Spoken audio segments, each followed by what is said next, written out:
I'm Abigail Reynolds, 32, and last Thanksgiving, my sister's casual remark shattered my world. Some people just have to feel needed, even if it means sacrificing their own happiness, she said, glancing pointedly at me, while Mom and Dad exchanged nervous looks. That's when I realized my entire family had been hiding something from me for decades. Before I dive into how my sister's seemingly innocent comment led to uncovering a family secret that would forever change our dynamics, let me know where you're watching from. If family drama with unexpected twists is something you enjoy, hit that subscribe button right now. Trust me, what happened after that family dinner will make you rethink everything you know about loyalty and karma. Let me take you back to where it all began. Growing up in suburban Boston, I always lived in the shadow of my older sister Vanessa. She was the golden child, straight-A student homecoming queen, and eventually a successful corporate attorney. I was the opposite, artistic, emotional, and always struggling to find my place. Our parents, Richard and Eleanor Reynolds, never seemed to hide their preference for Vanessa's achievements over my creative pursuits.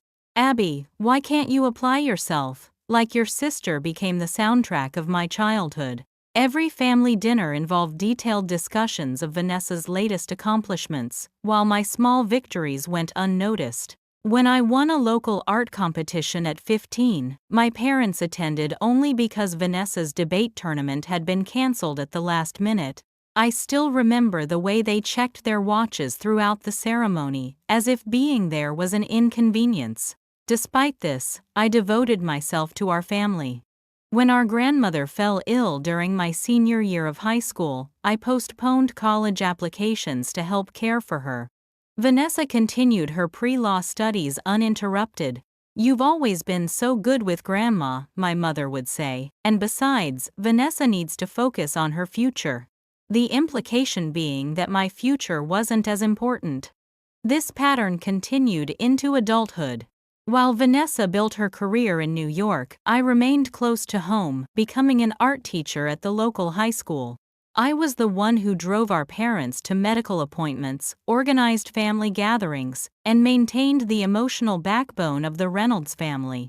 I became the dependable daughter, the caretaker, the one who could be counted on, while Vanessa swooped in for holidays, accepted the praise, and departed again to her important life. "You're such a blessing, Abby," my father would say, "always there when we need you."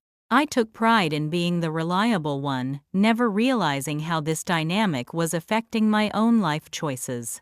I'd broken off relationships when partners complained about my family obligations.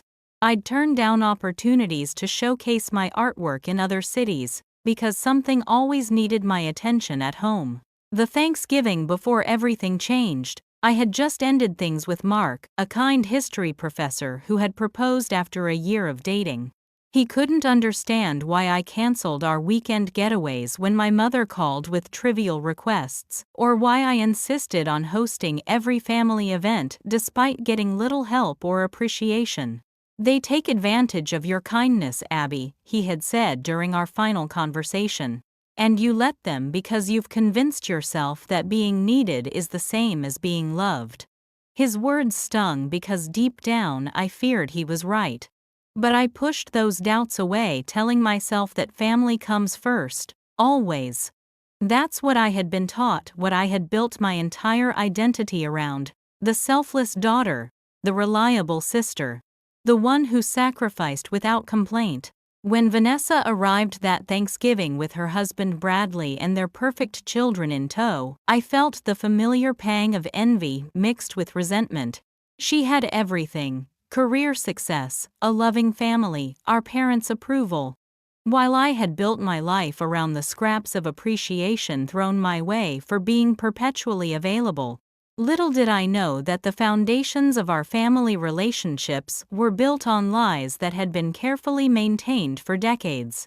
The truth was hidden behind meaningful glances, changed subjects, and family photos, with spaces that never quite made sense. It took one careless comment from my sister, fueled by wine and smugness, to begin unraveling everything I thought I knew about my place in the Reynolds family. And as I prepared the turkey that Thanksgiving, arranging the table settings with the careful precision that had become my hallmark, I had no idea that by dessert the first thread would be pulled in a tapestry of deception that had defined my entire existence. Some people just have to feel needed, even if it means sacrificing their own happiness. Vanessa's words hung in the air as I set down the pumpkin pie at the center of our Thanksgiving table. She hadn't bothered to lower her voice or disguise the target of her comment. The silence that followed was deafening. My father suddenly became intensely interested in rearranging his silverware, while my mother's hand trembled slightly as she reached for her wineglass. "What's that supposed to mean?" I asked, forcing a light tone despite the hurt bubbling up inside me. Vanessa shrugged, cutting into her pie with surgical precision. "Nothing really. Just an observation about people who build their entire identity around being the family martyr." "Vanessa, that's enough," my father interjected, but his reprimand lacked conviction. Something in his expression, a flicker of guilt perhaps, caught my attention. "No, I'd like to hear what she means," I insisted, setting down my serving spatula and looking directly at my sister. Vanessa rolled her eyes. "Come on, Abby. You've made a career out of being indispensable to this family. You've turned down promotions, ended relationships, and essentially put your life on hold, just so you can be the one everyone depends on." "That's what family does," I countered. "We show up for each other." "Is that what they taught you?" Vanessa's tone shifted from condescending to something more complex. "Because they certainly never taught me that." My mother abruptly stood up. "Who would like coffee with their dessert?" Her voice was too bright, too desperate to change the subject. But something had shifted in the room. A tension that felt different from our usual sibling rivalry. My sister wasn't just being cruel, she was dangerously close to saying something that terrified my parents. "What do you mean, is that what they taught me?" I pressed, ignoring my mother's attempt to redirect. Vanessa looked at our parents, her expression challenging. "Should I tell her or will you?" My father's face had gone pale. "This isn't the time or place, Vanessa." "When is it ever the time or place?" she shot back. "It's been 32 years of secrets and lies. Don't you think she deserves to know why she's always been treated differently?" My heart began racing. The room seemed to tilt slightly as I looked between my sister's defiant expression and my parents' faces, which had transformed from holiday cheer to unmistakable dread. "Know what?" I managed to ask, though part of me already sensed that whatever was coming would irrevocably change everything. My mother sank back into her chair, her shoulders slumped in defeat. "Richard," she whispered to my father, "maybe it's time." He shook his head firmly. "We agreed, Eleanor." "Never." "Never what?" I demanded, my voice rising. "What have you been keeping from me?" Vanessa let out a harsh laugh. "Go ahead, tell her why she's always been the one expected to sacrifice. Tell her why you've spent her entire life ensuring she feels so pathetically grateful to be part of this family that she never questions her place in it." "Stop it," my mother cried out. "You have no right, Vanessa. She has every right to know that she's adopted," Vanessa snapped. The words hit me like a physical blow. The pie server slipped from my fingers, clattering against the china plate. That's not true," I stammered, searching my parents' faces for denial. But what I saw instead was confirmation.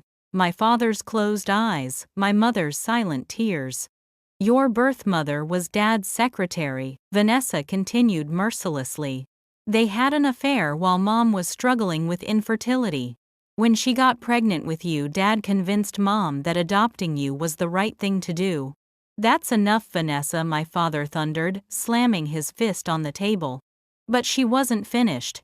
They've spent your entire life overcompensating for their guilt, Mom, by making sure you're eternally grateful for your place in this family, and Dad by keeping you close but never too close, a constant reminder of his infidelity."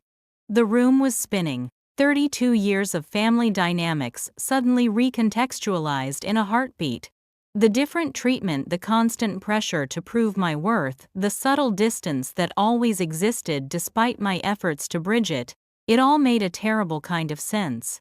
Is this true? I whispered, looking directly at my parents. My mother couldn't meet my eyes. My father cleared his throat. It's complicated, Abigail. It's a simple yes or no question, I insisted, my voice strengthening with anger. Am I adopted? Are you my biological father? Was your secretary my birth mother? The silence that followed was all the confirmation I needed. Who knows about this? I asked, suddenly aware that I might be the only person kept in the dark about my own origins. Everyone, Vanessa answered, before our parents could speak. Grandma and Grandpa Reynolds, all the aunts and uncles, most of the cousins. Everyone except you. I felt physically ill. All those family gatherings, the whispered conversations that stopped when I entered a room, the strange looks from relatives. It had never been paranoia. They had all been complicit in this deception. Where is she? I asked. My birth mother. My father finally looked at me, his expression unreadable. She agreed to give you up completely. That was the arrangement. The arrangement, I repeated hollowly. You make it sound like a business transaction. In a way, it was, Vanessa interjected. She got financial support through the pregnancy and enough money to start over somewhere else. In return, she disappeared from our lives completely. I stood up shakily. I need some air. As I walked toward the door, my mother called after me. Abigail, please. We only wanted to protect you. I turned back one last time. Protect me, or protect yourselves. The truth was devastating, but it was only the beginning. What I would discover in the days that followed would reveal how deep the deception went, and how powerful the need for revenge could become when everything you believed about your family was built on lies. The days following Thanksgiving passed in a blur of shock and disbelief. I took a week off from teaching, claiming a family emergency, which wasn't far from the truth. My parents called repeatedly, leaving voicemails that ranged from tearful apologies to defensive justifications. I ignored them all, needing space to process the revelation that had turned my world upside down. Vanessa, surprisingly, was the only family member I allowed contact with. For all her cruelty and how she revealed the truth, she was now the only one I could trust not to lie to me. I've always known, she admitted when she came to my apartment 3 days after Thanksgiving.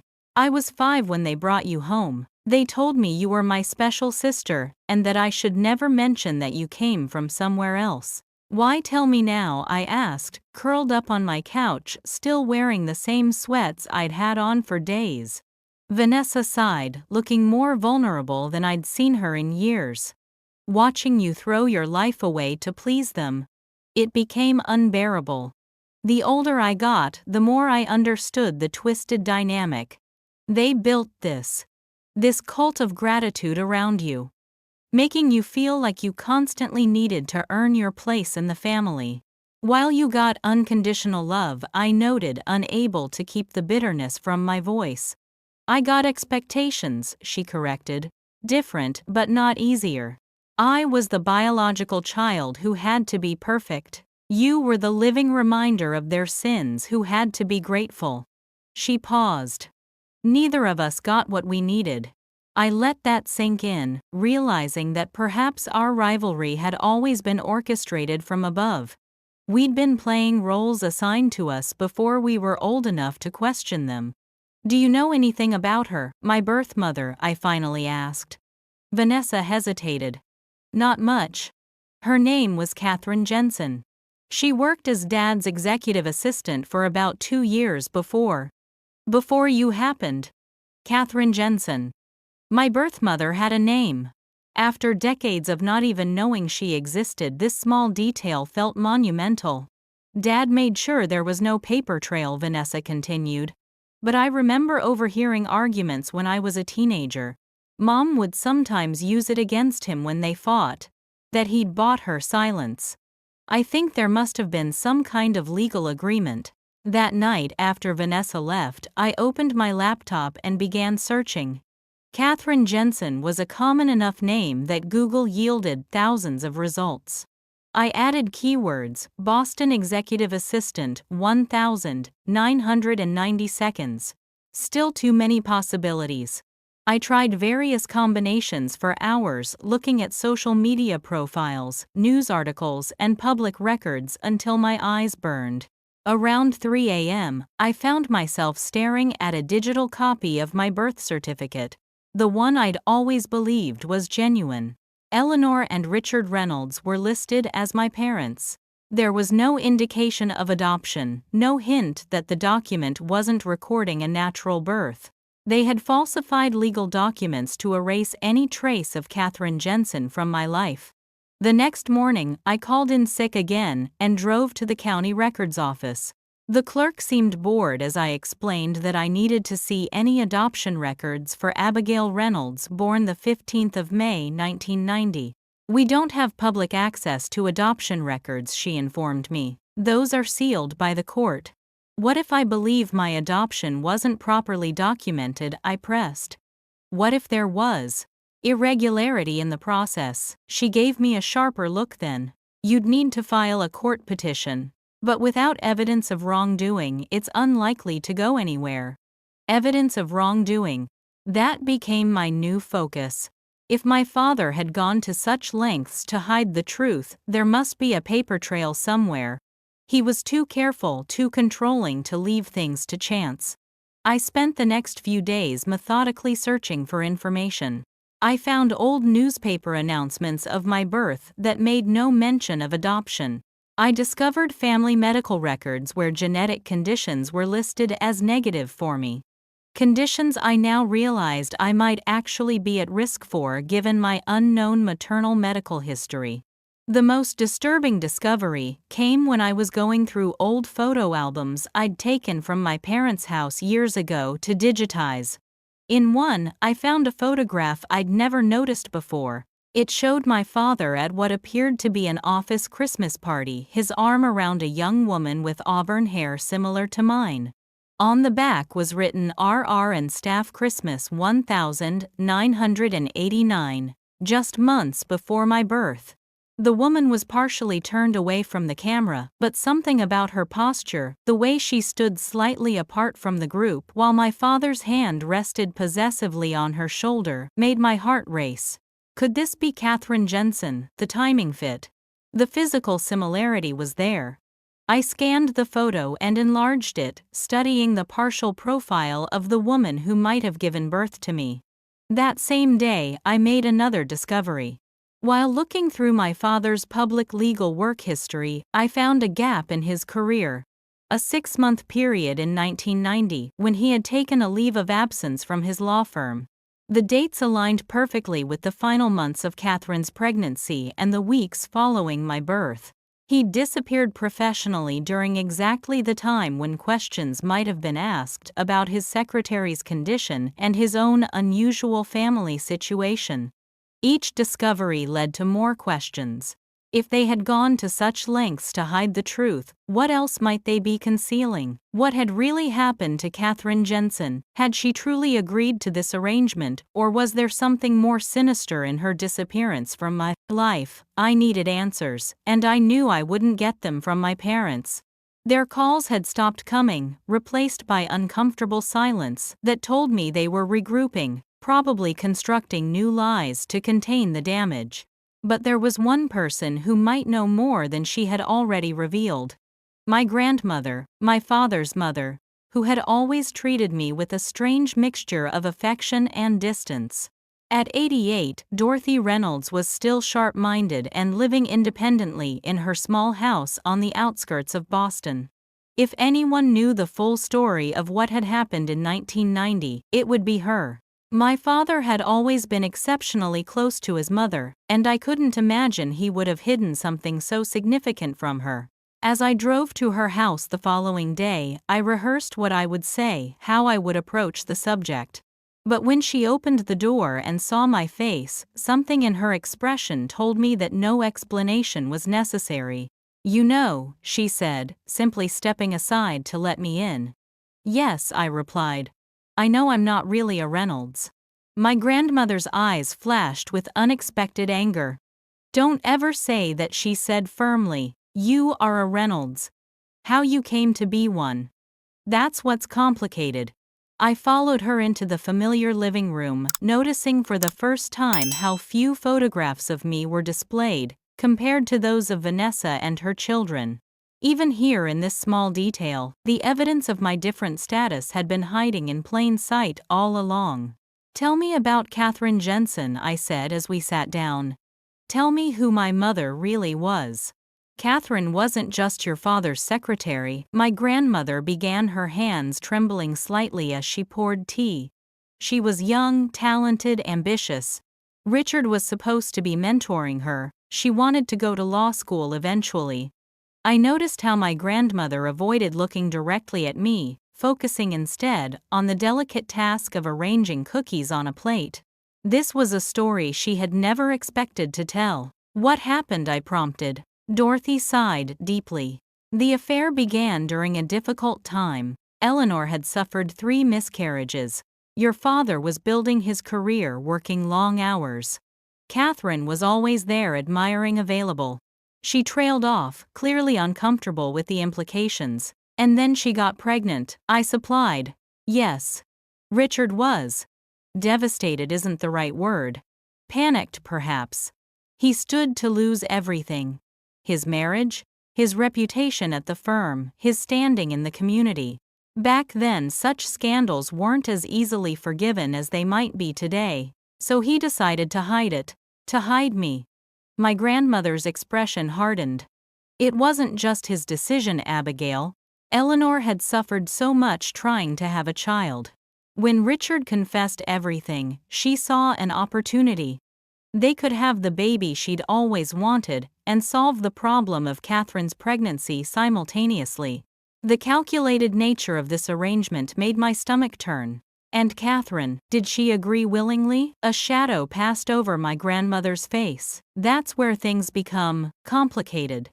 Catherine initially refused. She wanted to keep you, raise you herself.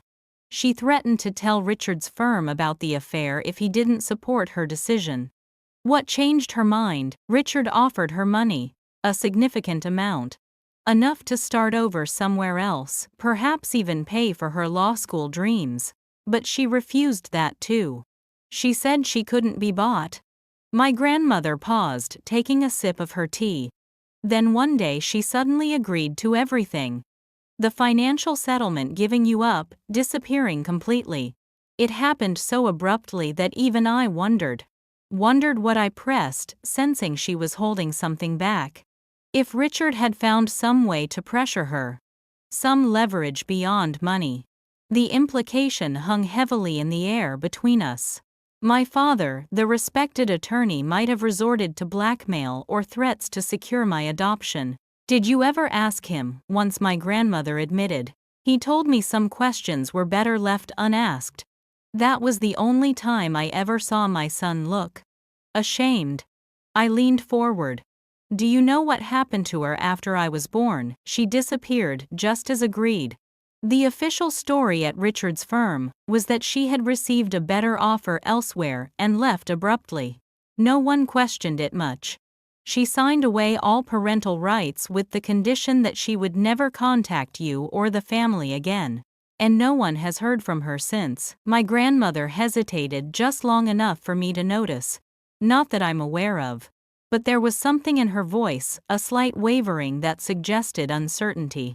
After decades of family deception, I had developed a finely tuned ear for lies, even partial ones. Grandma, I said firmly, I need the whole truth, please.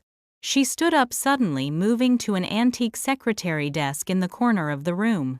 From a small drawer she extracted a yellowed envelope. About 5 years after you were born, this arrived for me. She handed me the envelope with reluctance. I never told Richard or Eleanor. With trembling hands I opened it. Inside was a brief handwritten note and a small photograph. The note read, Dorothy, I've respected the agreement, but I thought someone in the family should have this. Tell her someday if you can. Tell her I didn't have a choice. Catherine. The photograph showed a young woman, the same auburn-haired woman from the Christmas party photo. holding a newborn baby. Me. On the back was written simply, Catherine and Abigail, the 16th of May 1990. I stared at the image, tracing the outline of my birth mother's face with my finger. She was smiling, but there was something haunted in her eyes. This was the only image I had ever seen of her holding me. "Why didn't you tell me?" I whispered, tears blurring my vision. "Richard made us all promise. He said it would only confuse you, hurt you. That knowing would serve no purpose." My grandmother looked genuinely regretful. "Perhaps we were wrong. But families keep secrets to protect each other, Abigail. Sometimes the lines between protection and deception become blurred." Did Catherine ever try to contact me directly? Not that I know of. After this letter, I never heard from her again. I carefully tucked the photograph and note back into the envelope. I need to find her. My grandmother's expression turned alarmed. "Abigail, that was part of the legal agreement. If you reach out to her, it could have serious consequences." "For whom?" "My father, the precious Reynolds family reputation." My voice rose with anger. "I've spent my entire life being manipulated into gratitude, made to feel like I had to earn my place in this family. Meanwhile, everyone knew the truth except me. I have a right to know where I came from, who I am." "You know who you are," my grandmother insisted. "You're Abigail Reynolds." "Am I?" I challenged. "Or am I Catherine Jensen's daughter, forced to live a lie, because my biological father was too cowardly to face the consequences of his actions?" The hurt on my grandmother's face was evident, but I couldn't bring myself to apologize. Decades of deception couldn't be excused with good intentions.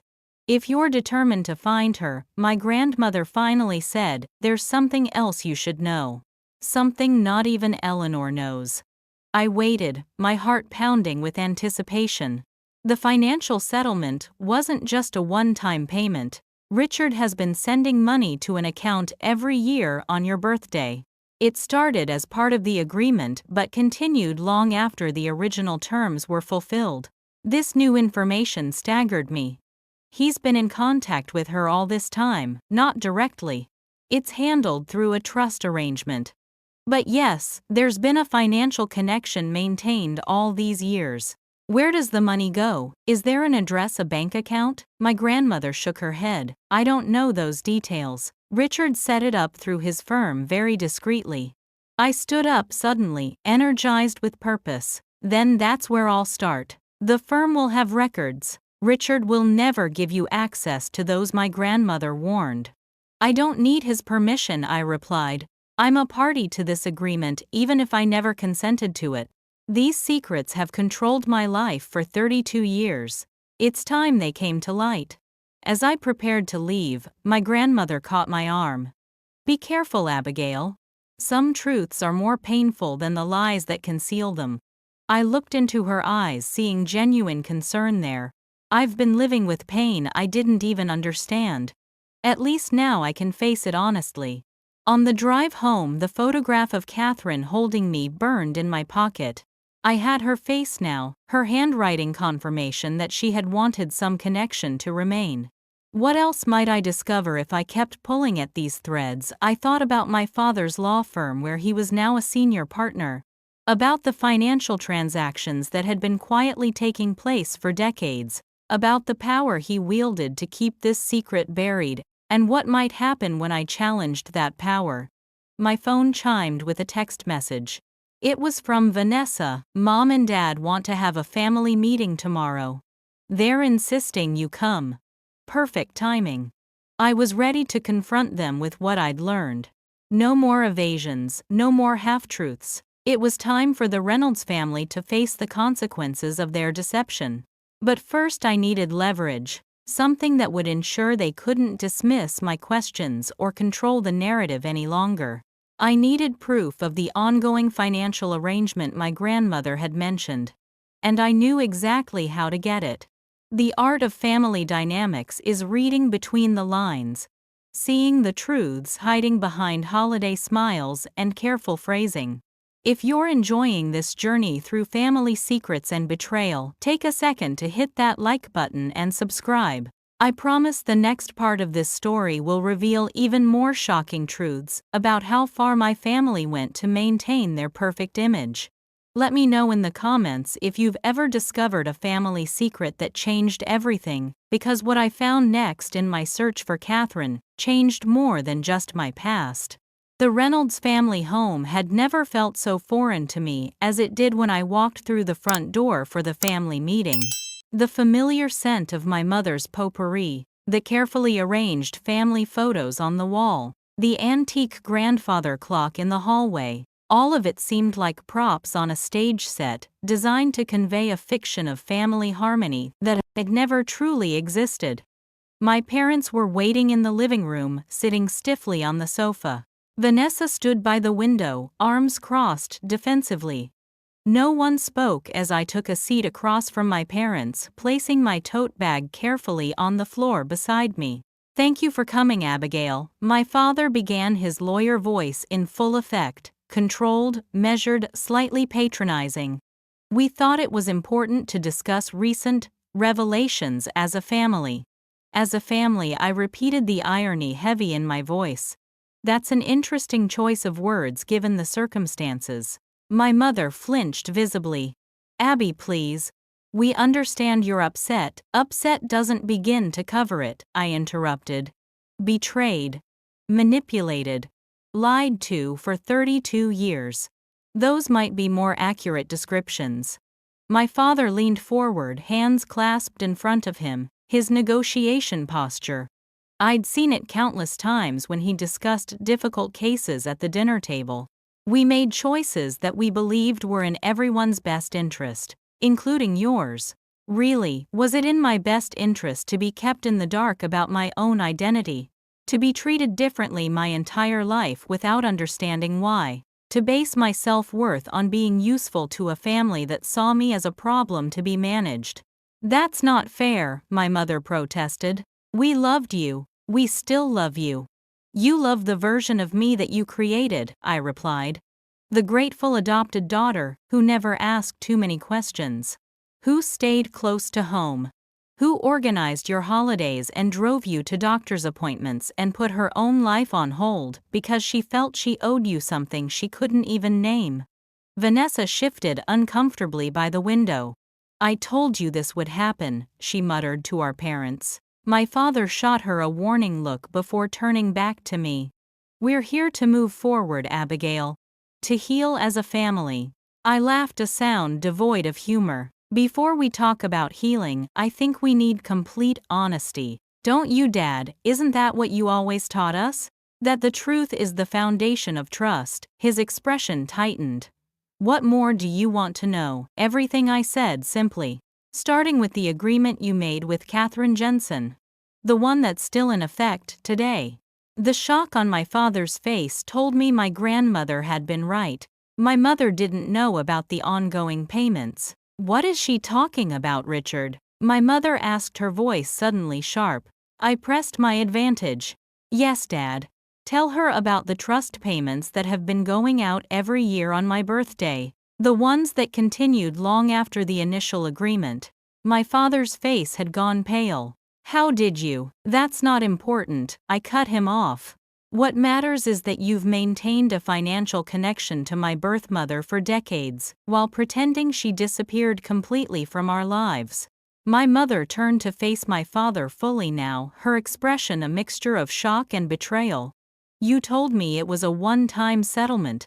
That she took the money and disappeared forever." "It was more complicated than that, Eleanor," he replied defensively. "It always is with you," she snapped. I reached into my tote bag and pulled out a manila folder. "Yesterday I visited your law firm, Dad. I told the receptionist I was dropping off some documents for you and needed to leave them on your desk. She recognized me, of course, from all those times I'd come to have lunch with you over the years." My father's expression shifted from pale to ashen. "You went into my office. Your password hasn't changed in years," I continued calmly.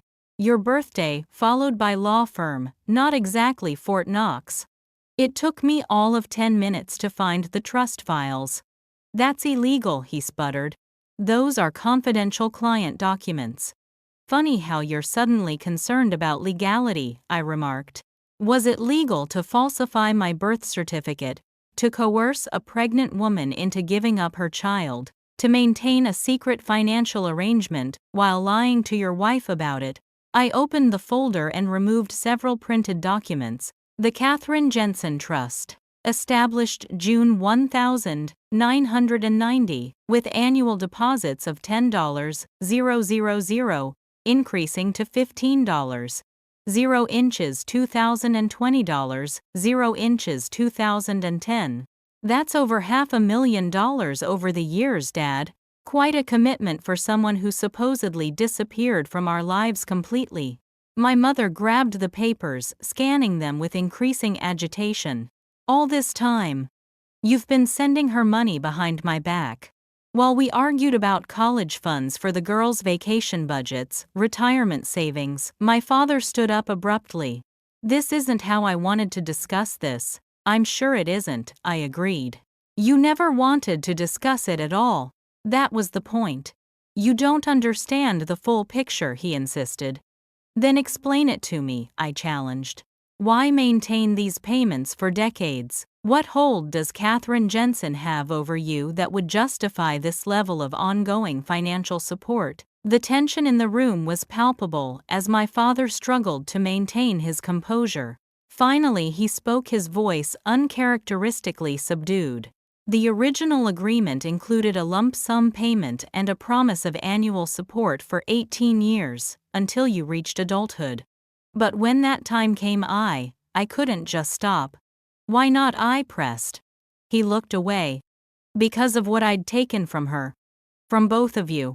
My mother made a small wounded sound. You felt guilty? Yes, he admitted. And I was afraid. Of what I demanded. That if the payments stopped, she might break the agreement. That she might try to contact you, tell you everything.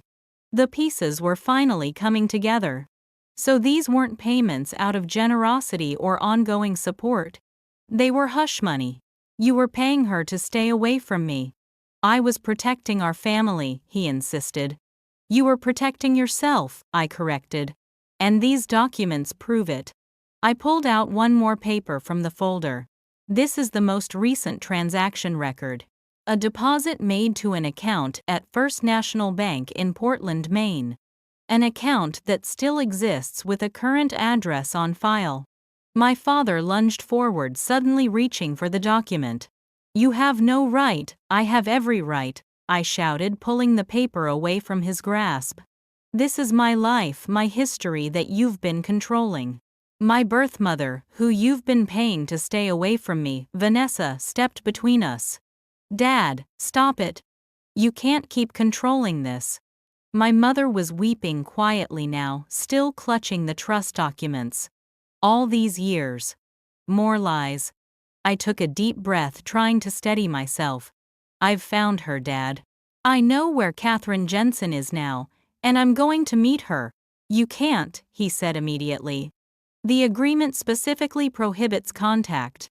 An agreement I never signed or consented to, I reminded him. An agreement that might not even be legally valid given the circumstances under which it was made. What do you mean? My mother asked sharply. I turned to her.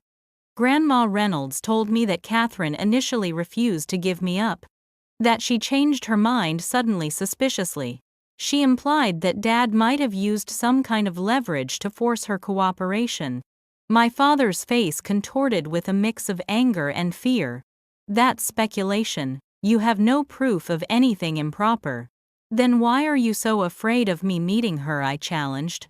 If everything was above board, if she willingly gave me up, why continue paying her for decades? Why the panic at the thought of us connecting? No one spoke for several long moments. The only sound was the ticking of the grandfather clock and my mother's quiet sobs. Finally, my father sank back onto the sofa, looking suddenly older. You don't understand what you're doing, Abigail. The potential consequences I understand perfectly, I interrupted. I'm reclaiming the truth that was stolen from me. I'm making my own choice about whether to know the woman who gave birth to me. And neither you nor anyone else in this family has the right to stop me. I stood up, gathering my documents back into the folder. I'm going to Portland tomorrow. I'll be meeting Catherine Jensen, with or without your blessing. Abigail, please, my mother pleaded. Can't we discuss this more? Try to understand our perspective. I looked at her tear-stained face and felt a flicker of sympathy, quickly extinguished by the memory of 32 years of manipulation. I've spent my entire life understanding your perspective, Mom, making your needs a priority over my own. That ends now. I turned to leave, then paused at the doorway. If you want to salvage any kind of relationship with me going forward, you'll tell me everything. The complete, unvarnished truth, when I get back. As I walked to my car, Vanessa hurried after me. Wait, she called. I'm coming with you. I turned, surprised. Why? Because you shouldn't have to face this alone, she said simply. And because I've been complicit in their lies too, even if just by my silence. I owe you this. For the first time in days, I felt something other than anger and betrayal. A small warmth that might someday evolve into forgiveness. Not for my parents, not yet. But perhaps for the sister who had finally chosen truth over family loyalty. We leave at 8 tomorrow morning, I told her. Be ready. The drive to Portland took just over 2 hours, but it felt like crossing a much greater distance. Vanessa and I spoke little, both lost in our own thoughts, as the Massachusetts landscape gave way to New Hampshire and then Maine. I clutched the steering wheel tightly, rehearsing what I might say to the woman I was about to meet. The woman who had carried me for 9 months, given birth to me, and then disappeared from my life completely. The address from the bank records led us to a modest bungalow on a quiet street lined with maple trees. A small garden in the front yard showed signs of careful tending, with late autumn plants still providing spots of color against the approaching winter. Are you sure you want to do this? Vanessa asked, as we sat in the parked car staring at the house. It's not too late to turn back. I shook my head. I've been living with lies my entire life. Whatever truth is waiting in that house, I need to face it. We approached the front door together, and I hesitated only briefly before ringing the doorbell. My heart pounded so loudly I was certain Vanessa could hear it. The woman who answered the door was in her late 50s, with auburn hair now streaked with silver pulled back in a simple ponytail. Her eyes, the same shade of green as mine, widened in shock as she took in my appearance. Abigail, she whispered. Not a question, but a recognition so immediate and certain that it took my breath away. Catherine Jensen, I managed to ask, though I already knew the answer. She nodded slowly, one hand gripping the doorframe as if for support. I never thought. How did you find me? It's a long story, I replied. May we come in? Catherine stepped back, gesturing us inside with movements that seemed mechanical, as if she were functioning on autopilot. The living room she led us to was simply furnished, but comfortable, with bookshelves lining one wall and a desk in the corner covered with papers and a laptop. A working space. You're a writer, I observed, noticing the name C.J. Miller on the spine of several books on a nearby shelf. Yes, she confirmed, still staring at me as if she couldn't quite believe I was real. Legal thrillers, ironically enough. The experience with your father taught me more about the law than any formal education could have. There was an edge to her voice when she mentioned my father that sent a chill through me. Whatever had happened between them, the wound was still raw after all these years. This is my sister Vanessa, I said, gesturing to break the tension. Catherine's gaze shifted briefly. Richard and Eleanor's daughter. Yes, I see the resemblance. We sat awkwardly, the air heavy with decades of unspoken history. Finally, Catherine seemed to collect herself. Can I offer you tea, coffee? No thank you, I replied. I'd rather just talk if that's okay. She nodded, folding her hands in her lap. I assume Richard knows you're here, yes? He tried to stop me. A bitter smile crossed Catherine's face. Of course he did. That's been his mission for 32 years. Keeping us apart. Why? I asked directly. What really happened back then? Everyone has told me their version of the truth, but I need to hear yours. Catherine was quiet for a long moment, seemingly weighing her words carefully. It's not a pretty story, Abigail, and some of it may be difficult to hear. I'm ready, I insisted. She took a deep breath.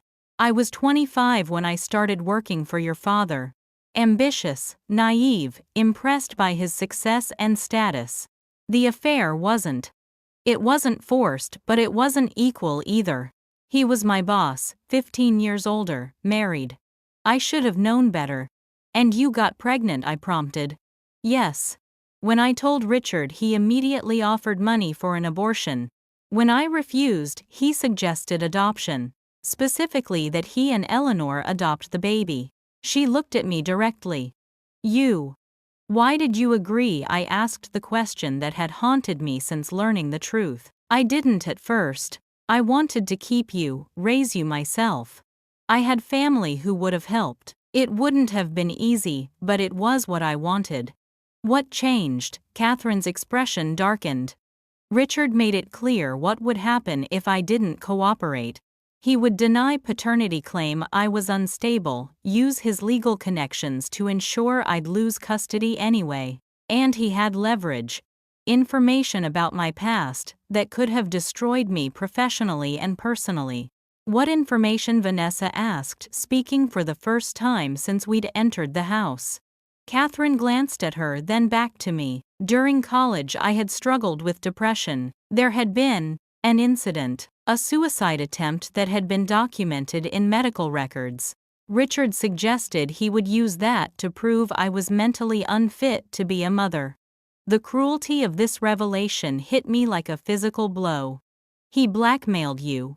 He called it being practical, Catherine said with quiet anger. He laid out my options: accept a generous financial settlement and disappear, or fight a legal battle I couldn't possibly win against one of Boston's most connected attorneys, a battle that would expose my mental health history, and likely result in my losing you anyway, but with no financial security and a ruined reputation. So you took the deal, I said, understanding dawning. I convinced myself it was the best choice for you, she admitted, her voice breaking slightly. You would have a stable home, financial security, 2 parents, instead of one struggling mother with a history of mental illness. Did you ever regret it? I had to know.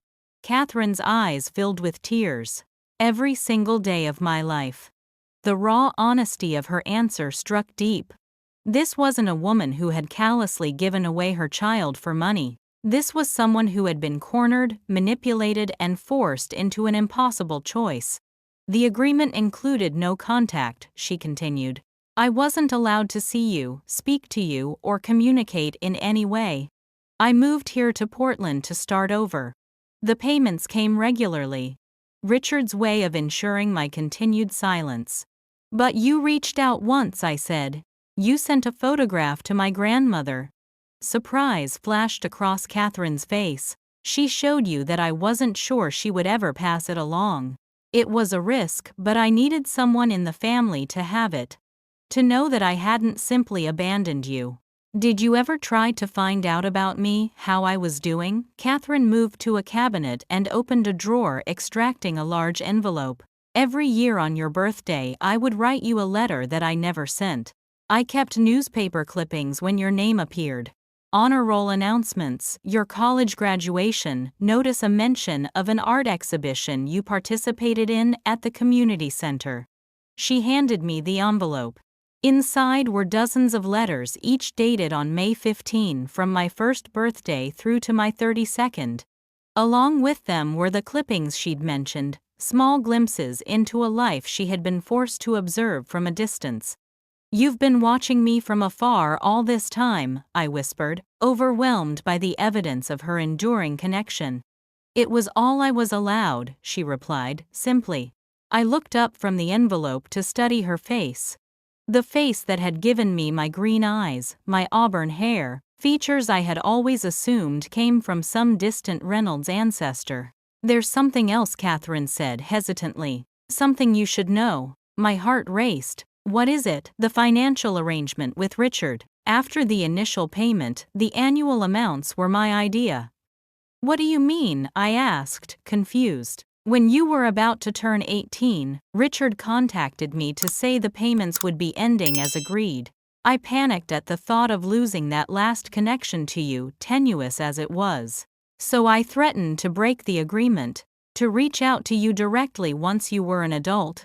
You blackmailed him, Vanessa said, a note of admiration in her voice. Catherine smiled faintly. I prefer to think of it as renegotiating from a position of strength. I never intended to actually contact you against your will. That should have been your choice.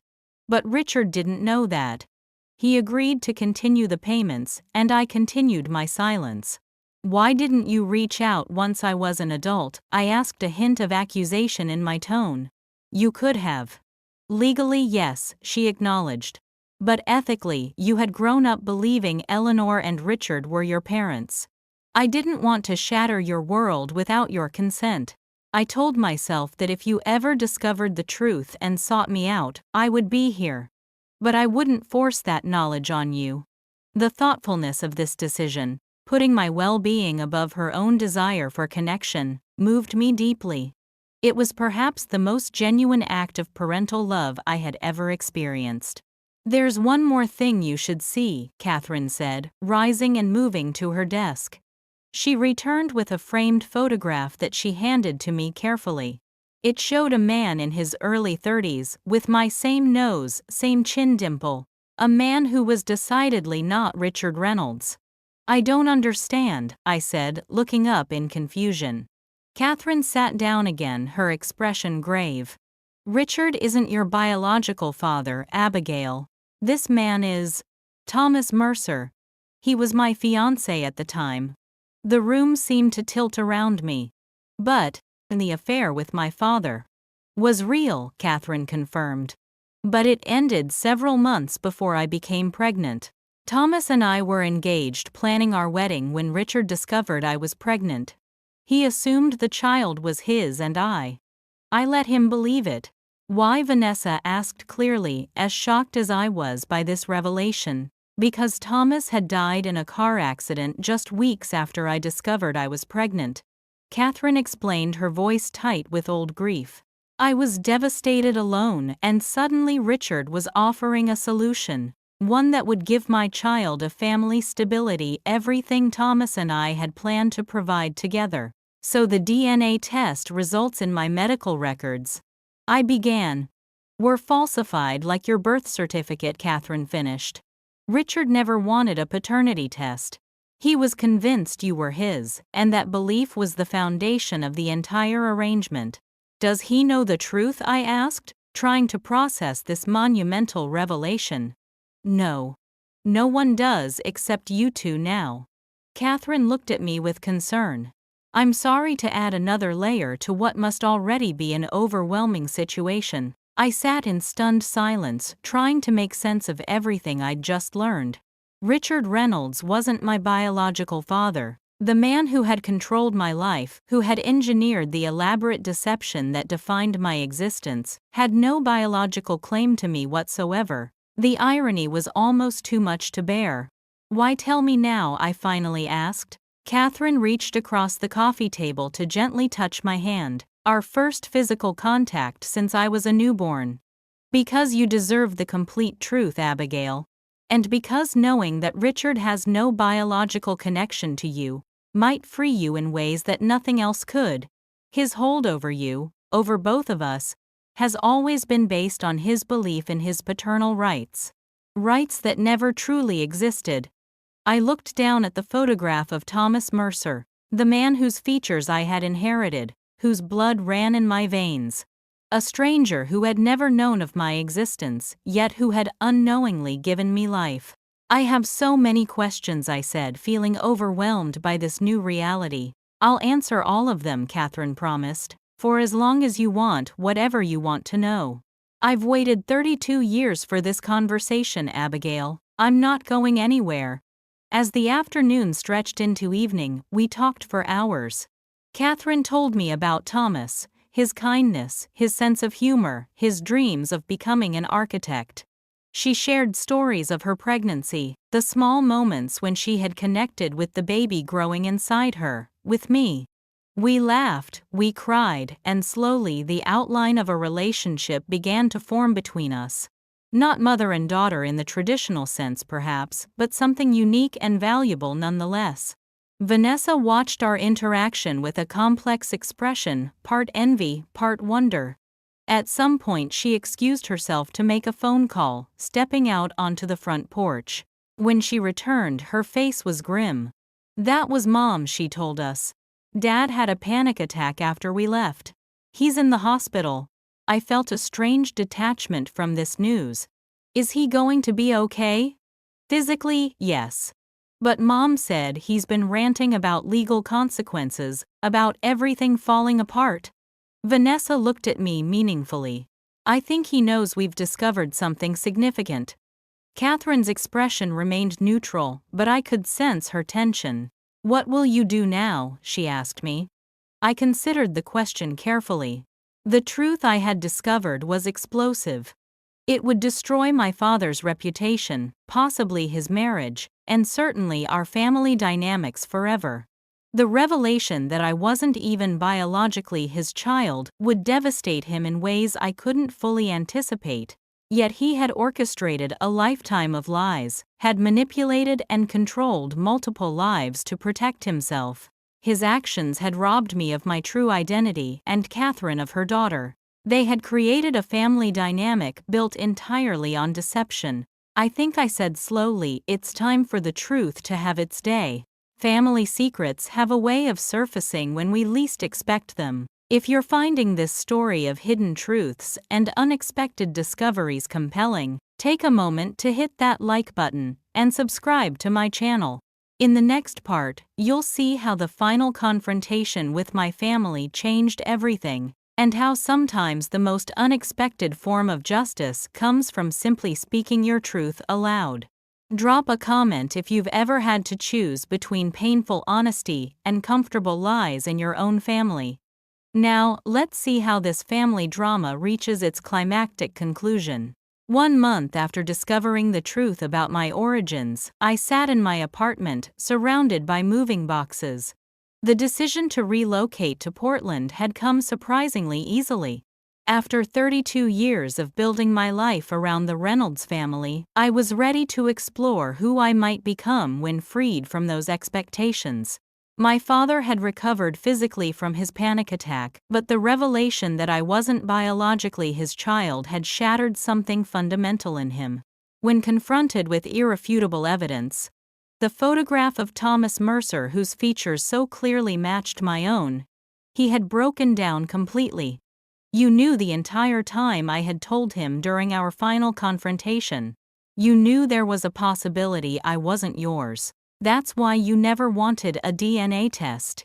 He hadn't denied it. How could he? The truth was written in my face in features that had never resembled his.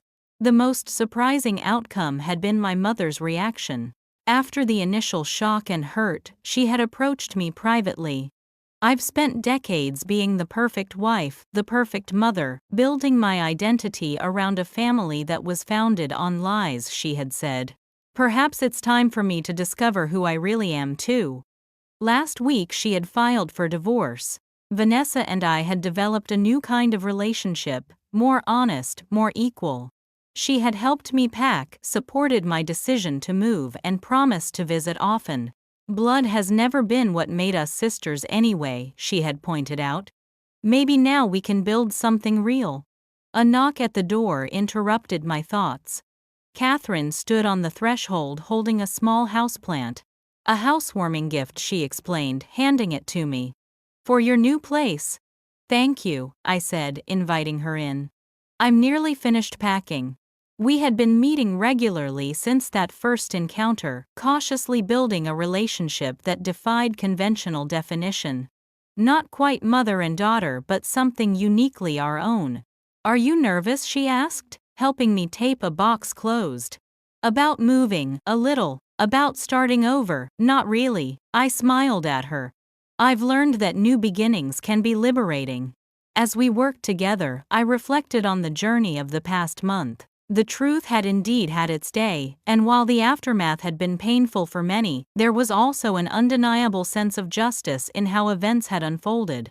My father, who had manipulated so many lives to maintain his facade of respectability, was now facing the consequences of his deception. My mother, who had participated in the lie out of her own need for the perfect family, was reclaiming her autonomy. And I, who had spent a lifetime trying to earn my place in a family built on falsehood, was finally free to create authentic connections based on truth. Catherine caught me staring at the photograph of Thomas Mercer, which I'd placed carefully in a special box of treasured items. "You have his smile," she said softly, "and his stubborn determination." "I wish I could have known him," I replied. "Me too," she agreed. "But I see him in you every day." That's a gift I never expected to receive. As we finished loading the last of the boxes into my car, I felt a sense of completion that had nothing to do with the physical task. The lies that had shaped my existence had been exposed, the truth acknowledged, and a new path forward revealed. It wasn't a fairy tale ending. There were still complicated emotions to navigate, relationships to rebuild or release. But it was honest. And after a lifetime of deception, honesty felt like the greatest justice of all. "Ready?" Catherine asked, as I locked my apartment door for the final time. I nodded, feeling lighter than I had in years. "Ready." "What would you do if you discovered your entire life was built on lies? Would you choose painful truth or comfortable deception?" This story has taught me that real family isn't always about blood or legal ties. Sometimes it's about who chooses to stand beside you when the truth comes to light. If this journey through family secrets and karma resonated with you, please hit that like button. Subscribe to my channel for more real-life stories, and share this video with someone who might need to hear that truth, however difficult, eventually finds its way to the surface. Leave a comment about your own experiences with family revelations.